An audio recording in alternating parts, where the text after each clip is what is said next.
incredible poll news. I think that Fox is a little depressed over this poll news. I mean, they came out with a new poll today, but they're not too excited about it. Let me give it to you first. Then we can talk about how depressed they are. But anyway, here is the numbers for you. We've got this. Oh, well, this is their readout. We'll start with that. Fox News poll, new matchup, same result. Trump's best Harris by 1 point. And then it goes on to say highest share of voters in over 2 years rate their personal finances positively. What is that, guys, right? What is that? That is like the most negative right through I've seen for a poll like this, 50-49. I mean, that's kind of a big deal given all the stuff the New York Times has been feeding us lately. So he's ahead. He's ahead by a point. I mean, I know it's not 5 points. I know it's not 8 points, but it's a point. And it's very different than some of the more recent polls that we have seen. So let's go back to that article that was written by the woman who does all these polls. And here's the headline. New matchup, same result. Trump best Harris by 1 point. And again, she seems to be making a point that, you know what, people are excited about their personal finances. So, he's not going to have that edge anymore. Let me just say, he's got an edge. He's got an edge in every way when it comes to the economy, when it comes to inflation, when it comes to the border. Thank you very much, ladies and gentlemen. So Fox, I realize maybe he's not your preferred choice. I mean, we know he wasn't the preferred choice, at least as far as the primary goes, but I'd be kind of excited about this if I were a Republican, right? If I were a conservative news network, I might be having a little bit more of a party. But by the way, it's not just Fox that's come out with some good news on the poll front. I want to go to the Rasmussen poll that just came out today as well. Here we go. Now, this is a biggie. 49 Trump, 45 Harris. Brand new today, Rasmussen reporting this. If we go deep into the poll, you can see here the latest Rasmussen reports nationwide telephone and online survey finds that in a two-way matchup, 49% of likely U.S. voters would vote for Trump, while 45% would vote for Harris. 3% said they'd vote for some other candidate. 2% are undecided. The findings are just slightly changed from a week ago when Trump led by 5 points at 49 to Harris's 44. So she's gained a point there in the Rasmussen poll. I'm not sure why anybody would really vote for her. I'm just going to throw this out there because I don't know who this lady is. Do you know who this lady is? Other than, well, she's certainly got a record of being pretty left. But lately, she doesn't seem to want to tell us anything. And she flip-flops on everything. Let's take a look. New York Post putting this one out. First, she was like, no fracking. We're not going to have any fracking. We're all about green energy. And then the reality kicked in. That she needs to win Pennsylvania, right? Hillary tried that. Remember, she was going to get rid of all those coal miner jobs. That didn't play so well with Pennsylvania voters. Then there's that Green New Deal that she used to be all for. Now she's not really into that anymore. In fact, she's actually stealing some of the policy ideas from Donald Trump, including no tax on tips.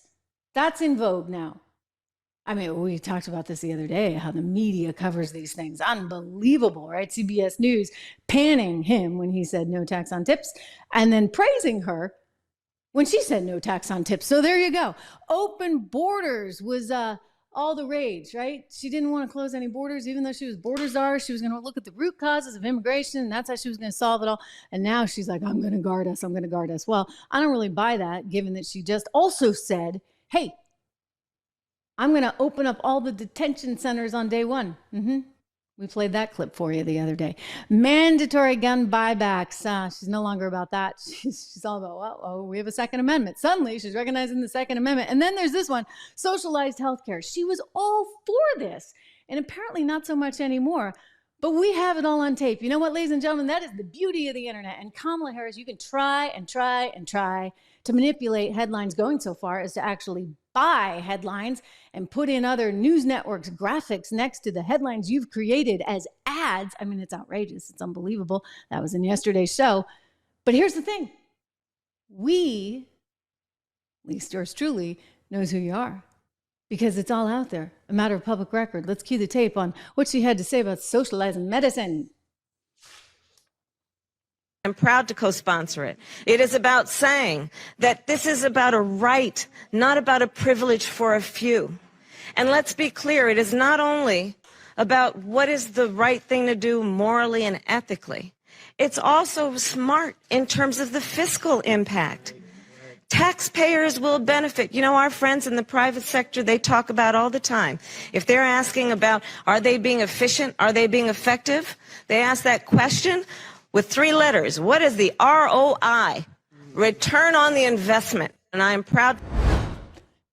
Oh, it's a big term for her, ROI. Anyway, the point being that she used to be for socialized healthcare. Now, because it's politically not so expedient. You see, when you look at the polling, nobody really wants socialized healthcare. They want to have control over their healthcare. And so that's not working.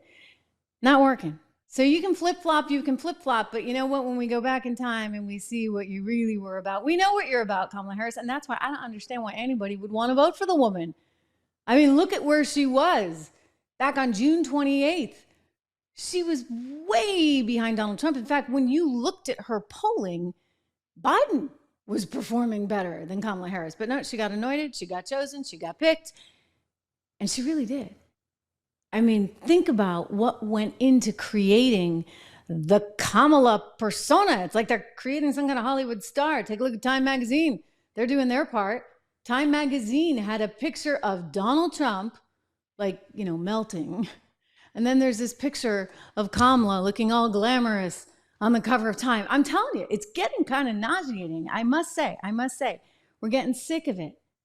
But I hope people out there, and it's important you subscribe, you share, you like, you comment, you tell people about the show, because it's really important that people actually hear the truth right now.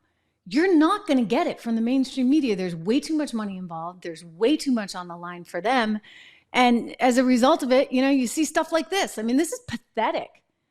Credit goes to Sophie Delacuy, who put this out on Twitter. I mean, side by side. Okay, Time, tell us how you really feel. There used to be a time when actually you would pretend as a journalist not to be so biased in your opinions. You'd try and have some semblance. I mean, they always were. You can go back to the days of Watergate, and you're going to start to see a lot of liberals in the media. So that's been around forever. I've been in the media since, going back to the year 2000. I mean, I've been at these networks. I know how it works. I know who's there. And I can tell you they're very, very liberal. And so I think they're personally liberal. But in addition to that, you have management that's extraordinarily liberal. We learned recently that the head of ABC News, owned by Disney, by the way, the head of ABC News, owned by Disney, is so close to Kamala and Doug, that she actually introduced the two. Kamala wouldn't be married if it weren't for the president of ABC News. How do you like that? Talking about incestuous, right? Now ABC News is holding the first debate, thank you very much,